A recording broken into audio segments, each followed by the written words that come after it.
महाराष्ट्र में paper leak का मुद्दा अब पूरी तरह गर्मा चुका है। छात्रों के भविष्य के साथ हो रहे खिलवाड़ के खिलाफ अब विपक्ष ने सड़कों पर उतरकर मोर्चा खोल दिया है।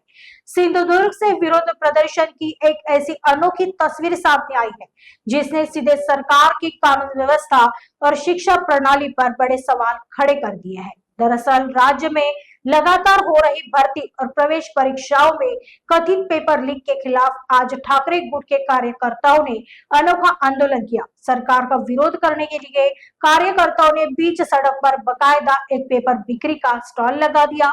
इस प्रतीकात्मक स्टॉल पर टीईटी पेपर और सीईटी पेपर के बोर्ड लगाए गए थे और हर पेपर की कीमत लाखों रुपए दिखाई गई थी। इस अनोखे और व्यंग्यात्मक तरीके से कार्यकर्ताओं ने पेपर लीक माफिया और प्रशासन पर तीखा तंज कसा।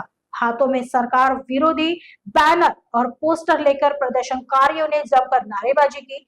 उनकी मांग है कि छात्रों के भविष्य से खेलने वाले दोषियों पर कड़ी से कड़ी कार्रवाई की जाए और शिक्षा व्यवस्था में फैले इस भ्रष्टाचार पर तुरंत लगाम लगाई जाए। इस अनोखे प्रदर्शन ने वहां से गुजरने वाले हर नागरिक का ध्यान खींचा।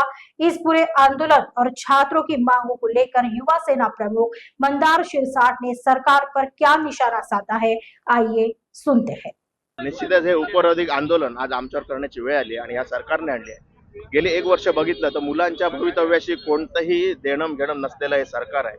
मुलं अभ्यास करतायत, कोणतं नियोजन करतायत आणि आम्ही उद्या परीक्षेला जाणार अशा पद्धतीने मुलं रात्रंदिवस आपले डोळे फोडून अभ्यास करतात आणि त्यांना आदल्या दिवशी कळतं ह्या नालायक सरकारमुळे पेपर फुटला आहे आणि परीक्षा रद्द झाली आहे आणि मुलं हताश होऊन जातात। आज मुलांच्या भवितव्याशी पूर्णपणे छेडछाड हे सरकार करतंय आणि सरकारचे कुठेतरी डोळे उघडावेत म्हणून आम्ही स्पेशल ऑफर आज बुधवारच्या कुडाच्या बाजारमध्ये देऊन सरकारचे डोळे उघडण्याचा आम्ही या ठिकाणी प्रयत्न करतो। मुलांना आत्महत्या करण्याची वेळ आणि याच्या पुढे परीक्षा द्यायची की नाही याबद्दल मुलं साशंक राहणार आहेत आणि या संदर्भात हे आज आम्ही हे आंदोलन सरकारचे डोळे उघडण्यासाठी आम्ही शिवसेना उद्धव बाळासाहेब ठाकरे आणि युवा सेनेच्या माध्यमातून आम्ही या ठिकाणी केलेलं आहे।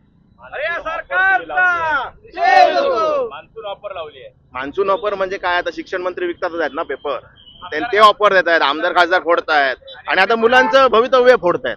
त्याच्यामुळे कुठेतरी हे उपरोधिक आंदोलन करण्याची आणि सरकारचे डोळे उघडण्याची वेळ आमच्यावर आली आहे म्हणून आम्ही हे आंदोलन केलेलं आहे।